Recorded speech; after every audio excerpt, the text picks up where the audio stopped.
Jadi diprogram otaknya itu agar setiap dia melihat si pemeletnya ini itu tuh cantik banget ataupun ganteng banget gitu.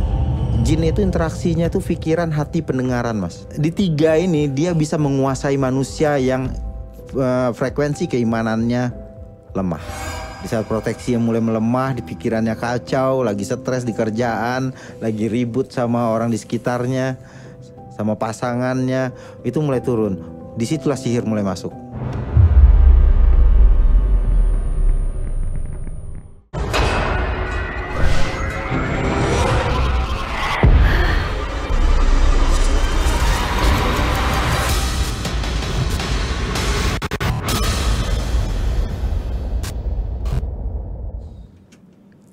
Assalamualaikum warahmatullahi wabarakatuh. Selamat malam Sobat Kumis. Gimana kabarnya malam Jumat ini? Semoga dalam keadaan yang sehat walafiat ya. Amin. Amin. Balik lagi bersama saya Oik di podcast Kumis, Kupas Mistis, acara yang membahas tentang hal-hal mistis di sekitar kita.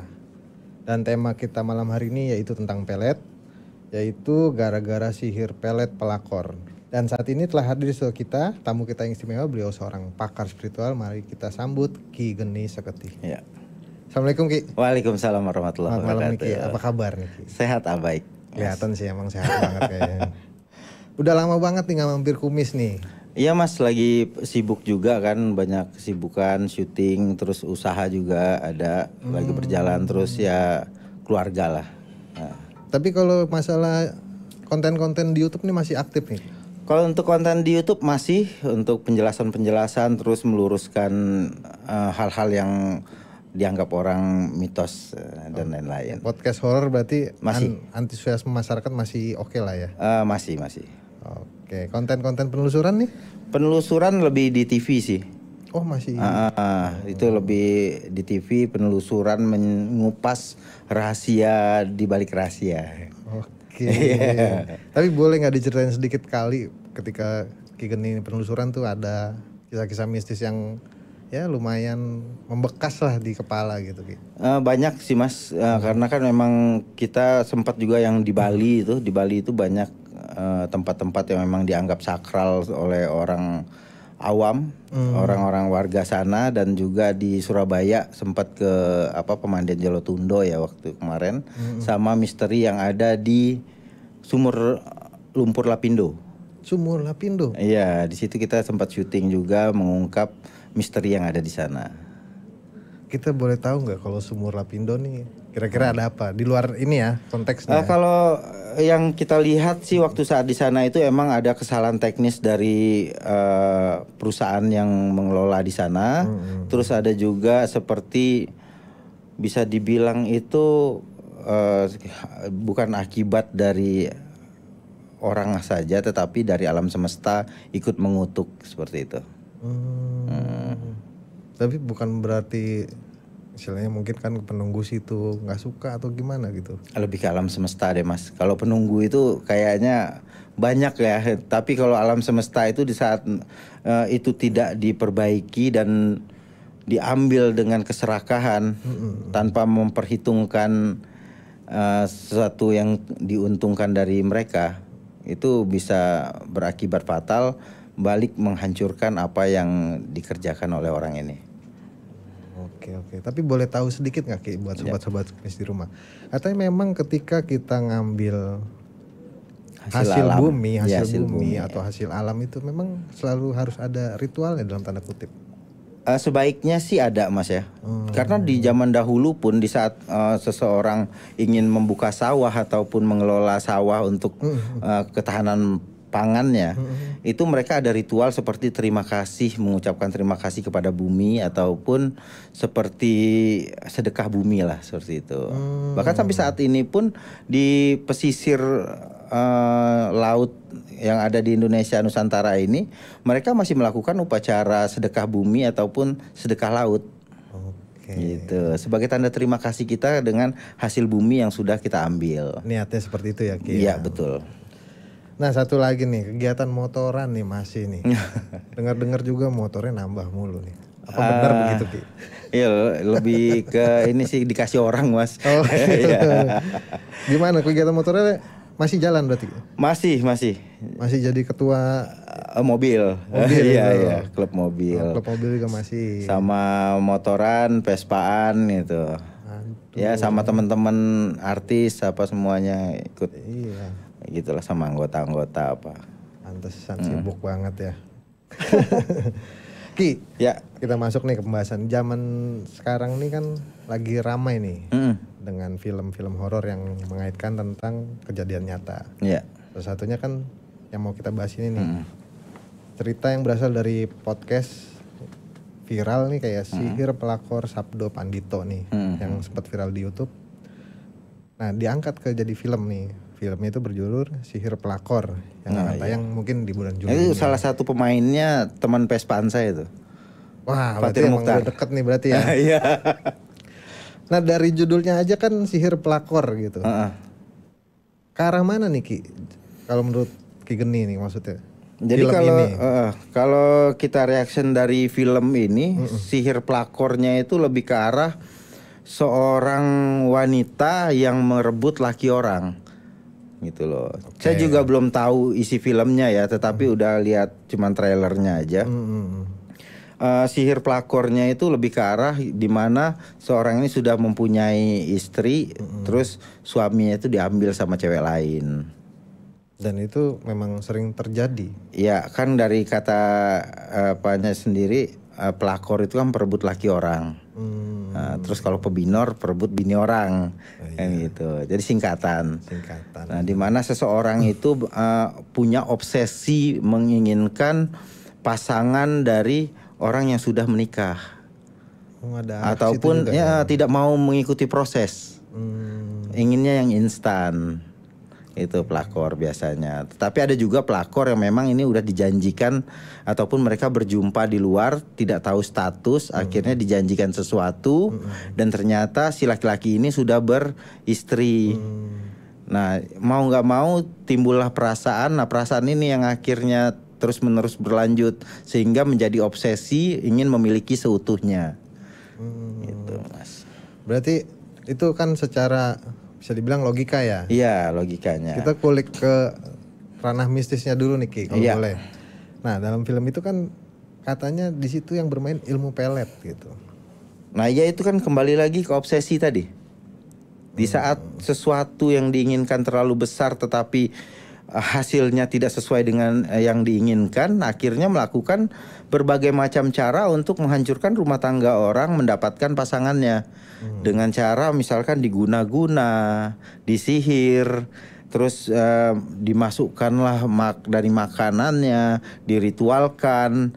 Dan ada juga yang memang ekstrim tadi yang termasuk dua ya tadi, itu menggunakan kotoran ataupun DNA yang ada di tubuh si target yang akan disihir ini. Waduh, macam-macam ya. Iya.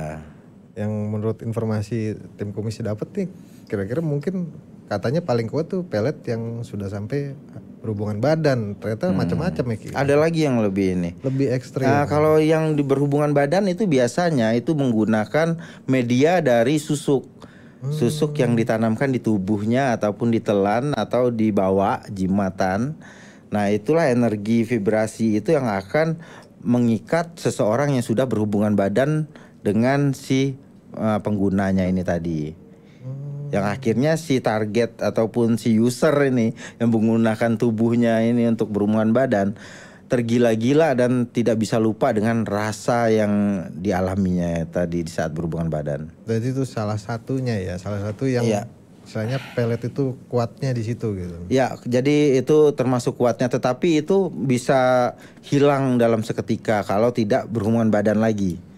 Gitu. Jadi ada tempo waktu kalau untuk itu. Tapi Ki, apakah khasiatnya sedahsyat itu untuk melihat suami orang gitu?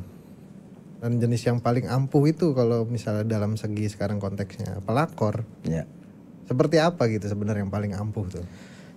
Berbicara tentang ampuh dan tidak ampuhnya ataupun yang middle dan high kekuatannya, itu balik lagi ke si penggunanya mengimani dan meyakini sebuah keilmuannya ini seperti apa.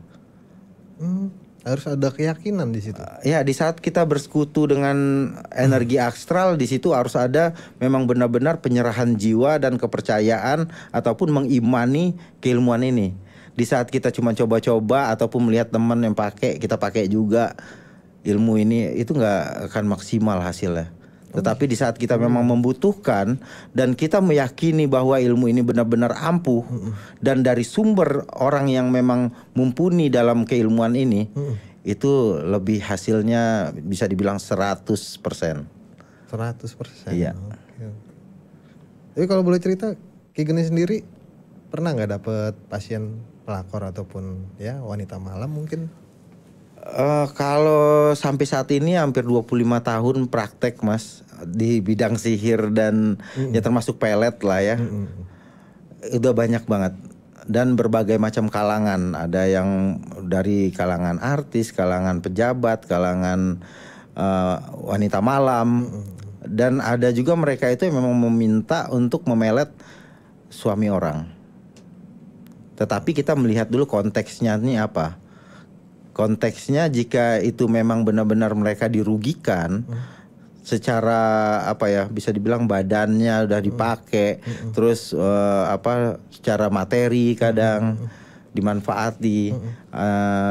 Ada juga yang memang mereka ini udah dijanjikan, diiming-imingi akan dinikahkan, nah, gitu. Yang akhirnya ini tidak dijalani oleh si laki orang ini tadi. Si pelakor ini akhirnya mengambil jalan pintas. Karena kecewa, karena selalu nangis tiap malam, galau tiap malam. Apalagi di saat suami orang ini lagi balik ke rumah istri sahnya, dia mulai timbul pikiran-pikiran, gimana caranya untuk mendapatkan laki-laki ini seutuhnya. Jadi beragam ya? Bermacam-macam masalahnya. Dan gak 100% gitu salahnya si pelakor ya nggak 100%. Makanya kita pilih-pilih juga Mas. Terkadang kita ngelihat juga, kadang ada yang laki orang ini rumah tangganya ini harmonis. Harmonis sehingga cewek ini memang benar-benar untuk ngerusak. Itu masih kita pertimbangkan dulu. Jadi dilihat backgroundnya lah ya. Iya betul. Tapi kan kebanyakan ya si pasien-pasien ini yang datang ke Geni kan dalam artian mereka ini sebenarnya punya kelebihan, dalam artian mungkin entah itu ganteng kah atau itu cantik kah. Kenapa dia masih mau gitu, maksudnya untuk menggunakan ilmu ini? Apakah ada dari sisi tidak percaya diri gitu maksudnya atau gimana? Beda dari kasus ini, kasus pelakor ini ataupun perebut laki orang ini beda kasusnya Mas. Beda sama single. Oke. Yang ini masih ada hubungan sama istri sah dan mempunyai anak gitu loh. Sehingga ada kebimbangan bagi suami orang, ya kayak kita suami orang ya kan. Nah, kita mungkin berpikir 10 kali akan melakukan kawin lagi. Ya. Sama orang baru kita kenal dan apalagi kita punya anak yang itu menjadi pertimbangan sangat berat untuk melepas itu. Akhirnya si pelakor ini mempergunakan keilmuan ataupun jasa guna-guna. Akhirnya kita lupa sama anak bini dan meninggalkan mereka demi si pelakor ini. Iya, konteksnya dahsyatnya berbeda ya. Jadi dahsyatnya peletnya itu, ritualnya itu bisa membuat seseorang ini lupa. Dari konteks awal juga dasarnya pelet itu membuat seseorang ini akan lupa dengan semua orang yang ada di sekitarnya, lingkungannya, dan apapun masukan dari orang sekitarnya. Dia akan tidak memperdulikan dan hanya mengejar si target ini. Wah, serem juga ya berarti. Ya. Tapi ada nggak dari kasusnya kayak gini yang istilahnya kalangan artis untuk melet artis ataupun sebaliknya ataupun ada untuk melet kalangan pejabat gitu? Ada Ki? Ada banyak. Bahkan di lingkungan itu terkadang namanya satu kantor Mas ya, sering ketemu, sering mungkin interaksi, komunikasi, akhirnya timbul kenyamanan, padahal udah punya istri, punya anak. Akhirnya yang si perempuan juga baper, timbullah minta pelet, minta apa, minta biar dia lebih care, lebih peduli, lebih lebih cinta, lebih sayang. Ujung-ujungnya kan rasa ingin memiliki seutuhnya itu datang. Dengan kenyamanan yang dibangun setiap hari. Berarti kalau di sini Ki Geni ini mau menekankan sebenarnya gitu ya. Dalam kondisi tertentu pelet itu tidak dibutuhkan, cuman untuk jadi penguat gitu. Sebenarnya seperti itu. Betul, bisa dibilang seperti itu. Jadi pelet itu hanya untuk langkah terakhir. Langkah terakhir jika cintanya ditolak, barulah Ki Geni bertindak. Jadi kalau masih bisa dilurusin secara komunikasi, secara kenapa harus pakai pelet sih? Kan lebih bisa natural. Sebenarnya manusia itu menggunakan pelet karena tidak percaya diri dan tidak tahu cara berkomunikasi. Benar. Gitu. Tapi ada pembedanya, benar Ki? Maksudnya antara pelet pelakor ini dengan pelet-pelet yang lain gitu. Bedanya itu ada, jadi kayak dua kerjaan Mas. Kita harus memisahkan si laki orang ini dari 2 step ya? 2 step. Iya ngerti. Belum lagi dari keluarganya, dari mertuanya, dari apanya gitu, dari lingkarannya. Kalau bujangan kan beda. Oh iya. Satu kali ritual udah cuman khusus narik ini aja. Nah beda juga sama yang memang sudah punya pacar, merebut pacar orang. Itu beda lagi. Nah, itu nggak terlalu sulit. Kalau laki orang kan paling cuman perisai proteksinya itu dari insight yang ada dari lingkungannya aja. Tapi pelet pelakor ini ada juga perjanjian darah katanya Ki. Iya. Sampai ke situ gitu. Iya.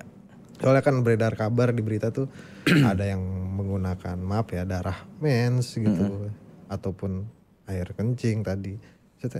Dan tadi terakhir kotoran ya. Iya. Dan itu benar adanya begitu Ki. Benar Mas, makanya ada yang pakai keringatnya. Kan bermacam-macam tuh jenis sihir ataupun guna-guna yang dilakukan oleh si peminta pelet ataupun si praktisi pelet.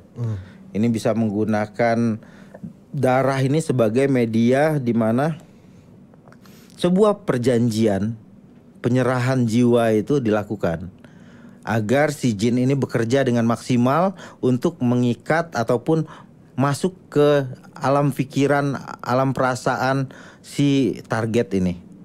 Karena kan sistem mekanisme pelet itu kita ketahui sendiri bahwa seorang praktisi ataupun seorang usernya ini menyerahkan semua jiwa dan keimanannya kepada si bangsa jin ini, ataupun bisa dibilang bangsa lembut ini.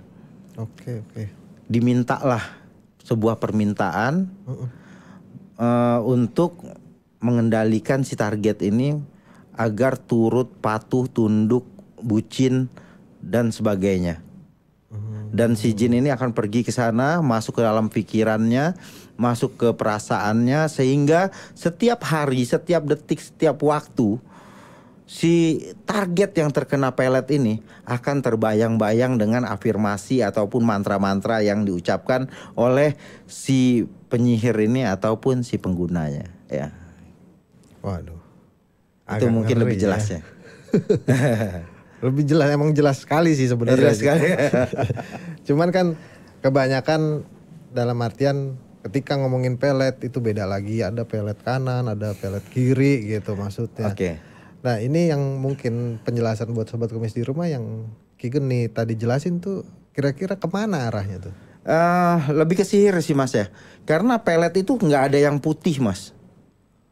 Pelet itu nggak ada yang putih, nggak ada yang hitam. Tergantung si pengguna ya. Kalau dibilang hitam, kita kan tidak bisa mau menyebut itu dengan warna ya. Tetapi semua itu dengan perlakuan. Di saat pelet ini sudah masuk, tetapi kalau kita masih bisa memanusiakan manusia, pada akhirnya si target ini kembali kepada kita seutuhnya. Dan kita lakukan itu sebagai dengan rasa cinta kasih dan kasih sayang dan bisa membuat sebuah ketenangan. Mungkin itu lebih baik dan tidak ada yang kata namanya hitam. Iya sih, masuk akal sih ya kalau begitu ya. Iya. Argumentasinya gitu. Iya. Karena memang mungkin di sisi lain ketika sudah mungkin ya kalau saya suami orang sudah berselingkuh atau istri orang sudah berselingkuh, ya lebih baik cerai, mungkin seperti itu. Betul Mas. Ada juga Mas yang jenis pelakornya ini hanya memanfaatkan untuk materi. sebatas materi. Itu beda lagi ceritanya kalau kayak gitu. Udah nggak pakai rasa itu. Jadi dia tuh hanya cuma untuk mendapatkan materi, kebutuhan hidupnya, gaya hidupnya, dan bisa dibilang tidak punya perasaan rasa suka sayang lagi. Sudah mati rasa. Ada yang begitu ya? Ada, Mas. Macam-macam berarti ini buat sobat kumis di rumah, informasi tentang pelet pelakor ini lumayan juga ya. Betul. Maksudnya lumayan mengerikan lah kalau bisa dibilang. Mengerikan dampaknya. Tapi memang apa bisa pelet itu merubah seseorang yang mungkin kelihatan tidak menarik ataupun jelek gitu di mata orang yang dia suka, jadi berbanding 180 derajat gitu. Atas dilihat orang yang suka tuh jadi ganteng banget, jadi cantik banget gitu. Oke. Apa begitu cara kerjanya? Jadi gini, Mas, ini cuma di sini ya ngobrol tentang ini. Oke. Ini rahasia terbesar sebenarnya. Jadi kerja pelet itu hampir seperti programmer. Mereka membuat coding khusus, membuat sistem. Nah, seperti itu juga sihir. Sihir itu jin ini akan membangun sebuah sistem kepada si target ataupun si penggunanya. Itu akan dibuat seperti misalnya si A ini ngelihat si B ini biasa aja. Tetapi setelah dipelet si A ini ngelihat si B kayak cakep banget. Jadi diprogram, Mas. Bahasa kasarnya yang kita tahu itu program lah ya. Ya, jadi diprogram otaknya itu agar setiap dia melihat si pemeletnya ini itu tuh cantik banget ataupun ganteng banget gitu. Oke, berarti bangsa Fata jin, Morgana. Bangsa jin di sini bisa memanipulasi pikiran manusia. Ya, di kitab suci kan udah jelas. Bisa bilang kayak gitu. Jin itu interaksinya tuh pikiran, hati, pendengaran, Mas. Oke. Ini baru dengar nih kayaknya. Cuman di sini, Mas. Jadi di tiga ini dia bisa menguasai manusia yang frekuensi keimanannya lemah. Gitu cara kerjanya. Jadi pada akhirnya si orang ini akan nurut, akan ngelihat sosoknya gitu. Cakep gitu. Dan kalau bisa dibilang ngomongin pelet itu medianya apa aja, Ki? Kalau pelet medianya itu biasanya karena saya basicnya emang sihir dari 25 tahun lah. Emang ngedalamin sihir. Jadi medianya bisa dibilang yang dibutuhkan untuk ritualnya itu kalau bisa ada rambut, ada kuku, ada nama, tanggal lahir, foto, sama nama ayah kandung. Itu sebagai alamat tepat di mana sihir ini akan dilemparkan. Maka di kitab suci juga ada ain itu akan berfungsi pada barang-barang yang pernah dipakai ataupun rambut si target. Kalau pernah dengar cerita tentang ain, apa yang digunakan sebagai buhulnya itu rambut dan sisir dari si targetnya. Kalau pengaplikasian yang bisa dibilang di minyak gitu. Minyak atau ditanam di tubuh si pasiennya gimana itu? Jadi itu bisa dibilang gimana? sih, Mas, seperti perkembangan doang. Perkembangan dari efek sihir ini tadi. Dari si konjur ataupun si praktisi ya ini gitu kan. Si dukun-dukunnya ini ngebuat alat. Bisa aja aku bilang itu hiasan itu kupatahin, bungkusin pakai kain putih. Nih bawa, ntar laris dagangannya.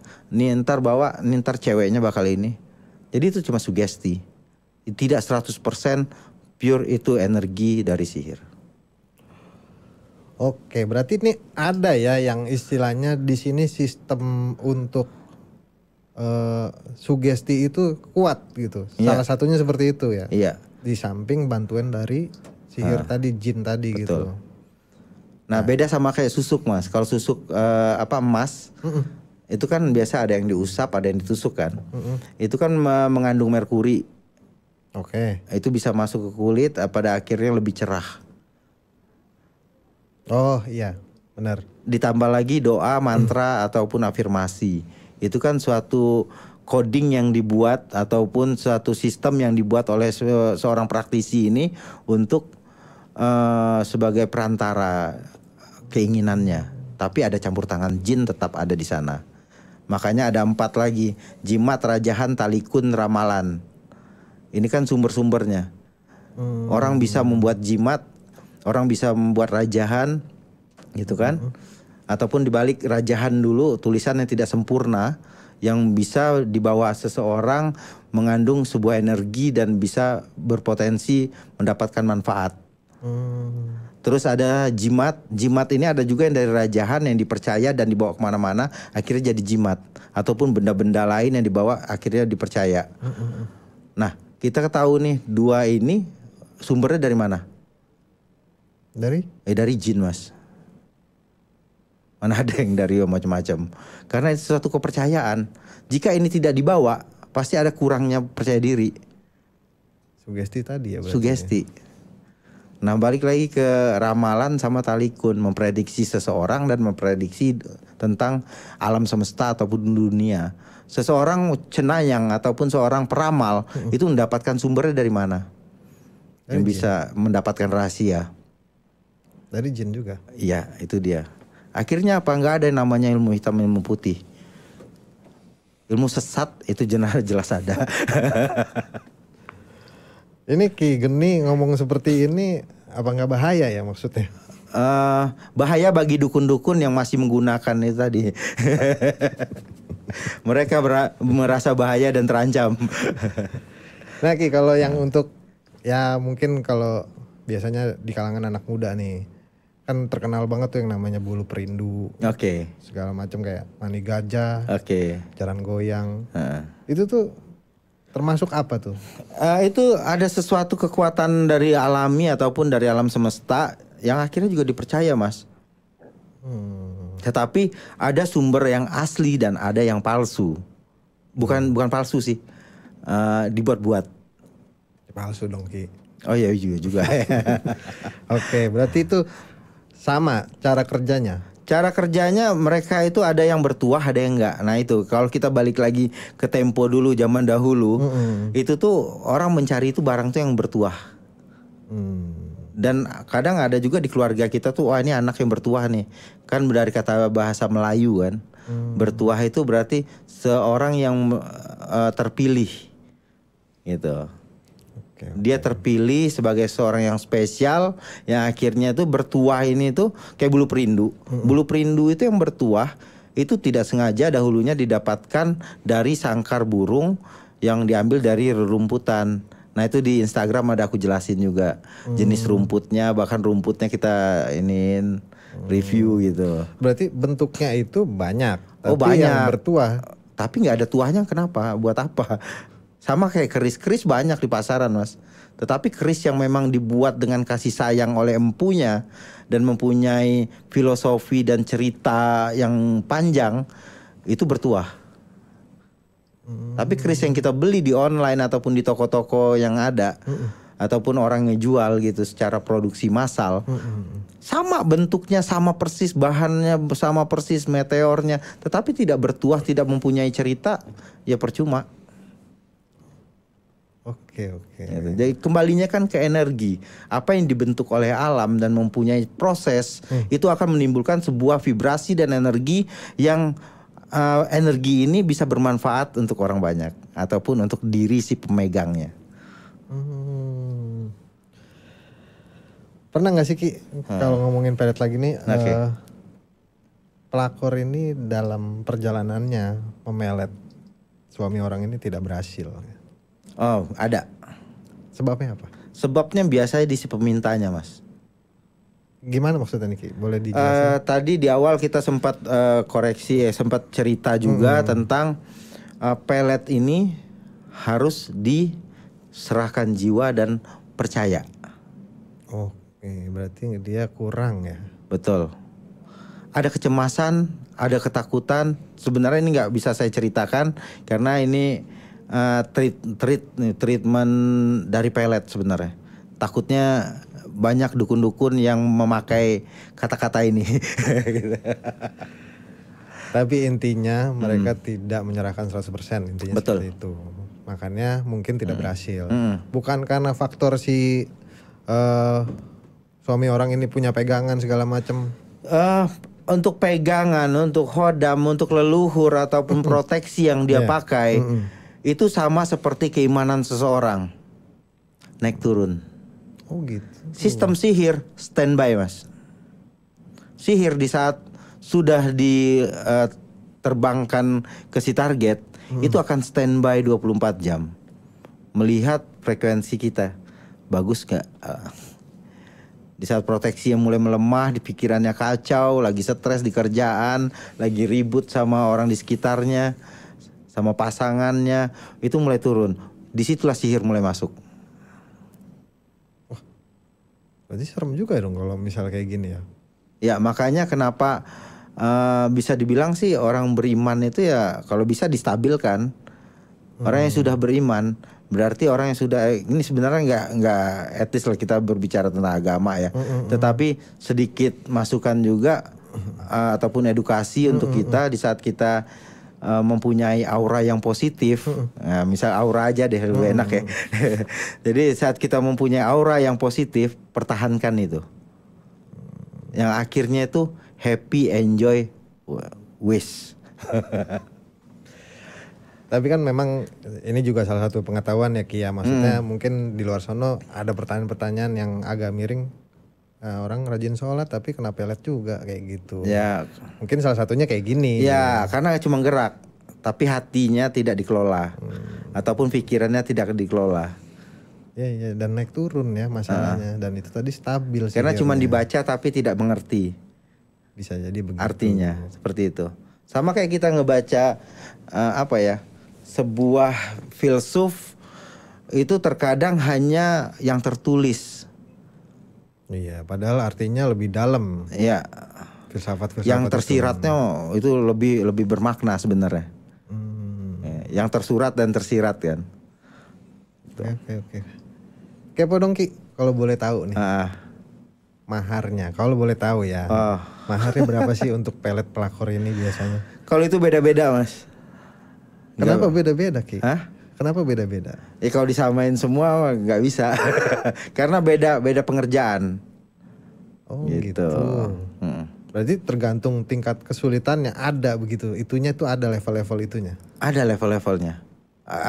Lebih ke arah kita tuh nggak bisa ngerjain ini langsung barengan tuh nggak bisa.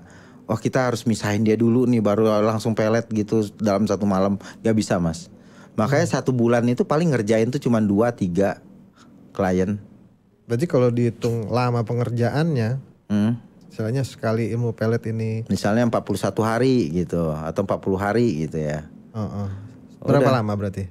Ya prosesnya segitu. Lama dong Ki berarti. Lama. Jadi kalau ada yang bilang 3 jam langsung ini.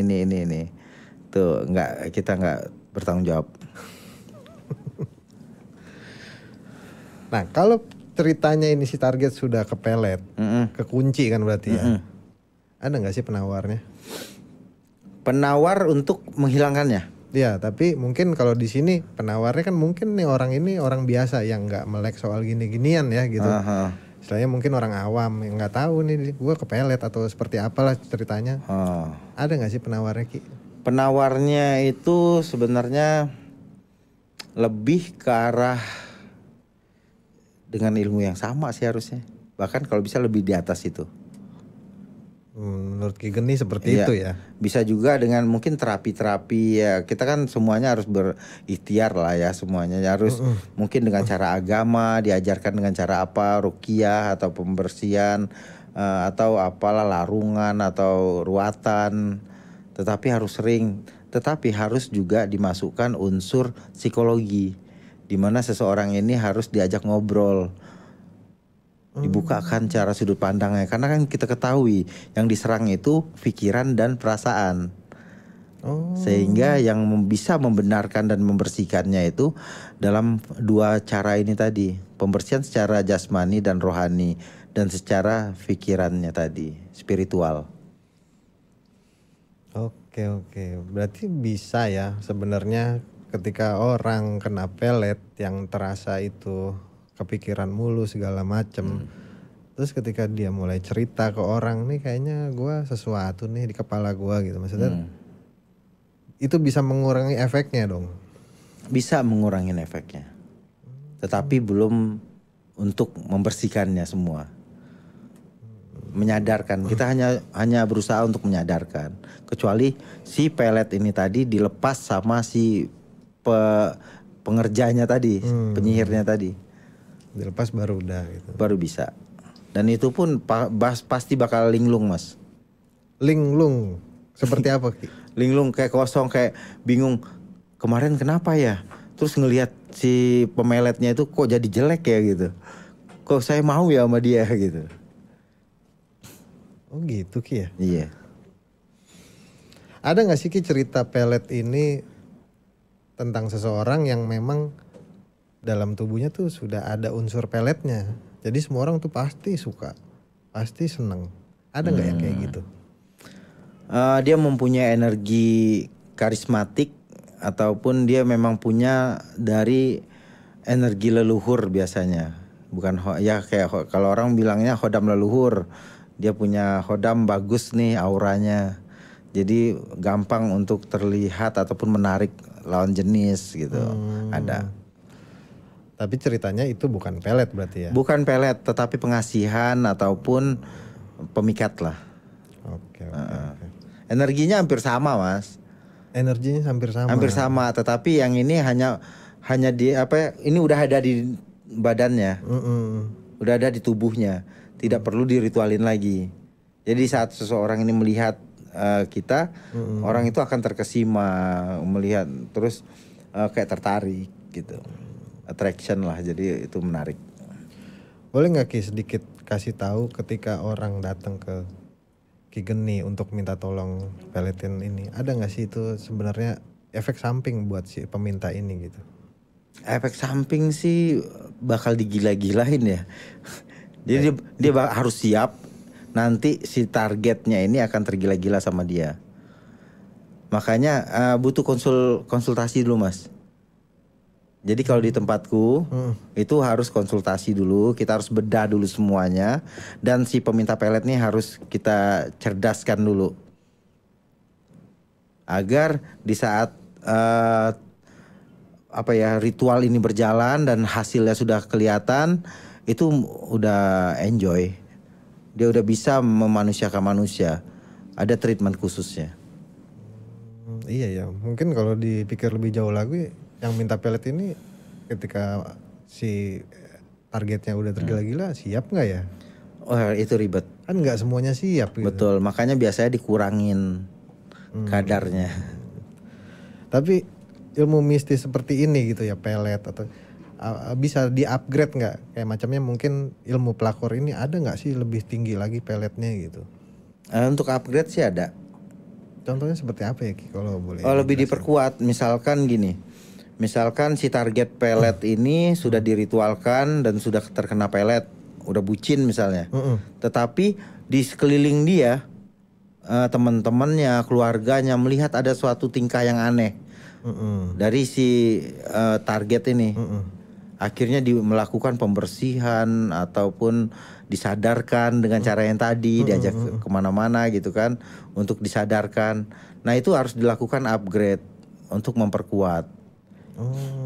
Berarti ada maintenance-nya gitu ya berarti? Bilang maintenance enggak sih. Kalau aku di tempatku itu lebih, ku bilang sih aku udah menggaransi seumur hidup. Waduh. Oke. Iya seru juga berarti ya, Ki. Maksudnya seru tapi bisa dibilang berbahaya gitu ketika. Berbahaya kalau disalahgunakan. Iya, konsekuensinya tuh lumayan berat ya bisa dibilang ya. Nah, let's say nih, Ki, untuk terakhir kita ngomongin bisa dibilang logika. Banyak di luar sono istilahnya ngomong ketika guna-guna itu biasanya digunakan sebagai alasan untuk mengelak tanggung jawab. Kenapa kita memilih jalan yang salah? Dalam artian di sini selingkuh. Nah, menurut Ki Geni seperti apa nih? Untuk pelakor ya, bukan kita ngebela kaum wanita, tetapi bukan 100% ini salah mereka. Terkadang pertemuan itu bisa terjadi karena satu lingkungan ataupun memang laki-lakinya juga yang gatel, kurang kasih sayang, kurang puas. Akhirnya dia mencari kepuasan di luar, ataupun ikut dari pertemanannya, diajak nongkrong sini, dikenalin, akhirnya selingkuh. Akhirnya yang si pelakor inilah yang dijadikan sebagai bisa dibilang dijudge jelek. Padahal ya semua itu kita harus urutin dulu. Bisa jadi di rumahnya disharmoni. Tidak ada keharmonisan di rumah tangganya. Mungkin istrinya terlalu capek juga, sibuk ngurus anak, ngurus apa, sehingga lupa untuk apa ya, bisa dibilang sih laki-laki itu kan cuma butuh apa ya, kayak dilayani gitu. Dilayani ya. Kalau dia udah dilayani dan dianggap dimuliakan gitu kan, dia pasti nggak bakal pergi keluar. Nah, beda yang sama laki-laki yang memang sudah dipelet sama pelakor. Nah, itu pasti bakal buta tentang rumah tangga. Yang lagi damai pun dia pasti bisa ribut. Tapi intinya pelakor ini tidak akan terjadi kan ketika memang tidak terjadi apa-apa gitu. Benar, sebenarnya kan dari laki-lakinya. Berarti bisa dibilang begitu ya. Iya. Kalau laki-lakinya cuman anggapannya seperti beli nasi bungkus, ya udah nasi bungkus. Tapi kalau dia terkena pemikat dari pelakor ini tadi, dia mulai kasihan, dia mulai care, dia mulai peduli, ngantar jemput, apa semua, ngajak ketemuan, nyaman, dia bisa meninggalkan semuanya. Makanya untuk untuk hal ini, pesan yang bisa kita ambil di saat kita punya pasangan, lakukanlah dia sebagai pasangan, beri dia ketenangan, cinta kasih dan kasih sayang. Jangan pernah membanding-bandingkan, jaga pasangan kita dengan baik, beri dia kenyamanan, jangan sampai dia mencari kenyamanan di luar. Oke, tuh buat sobat kumis di rumah pesannya mungkin seperti itu ya Ki ya. Iya betul. Baik, demikianlah obrolan seputar misteri kita dengan Ki Geni sebagai pakar spiritual. Semoga ada pelajaran dan hikmah yang bisa kita ambil dari obrolan ini. Sekali lagi terima kasih Ki, udah mau mampir ke sini. Kapan-kapan mampir lagi ya. Iya. Kalau nggak sibuk berarti nih. Iya. Sehat selalu ya Ki. Ya, sama-sama, makasih. Dan terus update tentang kumis kupas mistis di YouTube Dunlian Transvision atau Transvision Official, karena selalu ada kisah-kisah mistis di setiap episodenya. Saya Oik undur diri. Assalamualaikum warahmatullahi wabarakatuh. Salam kumis.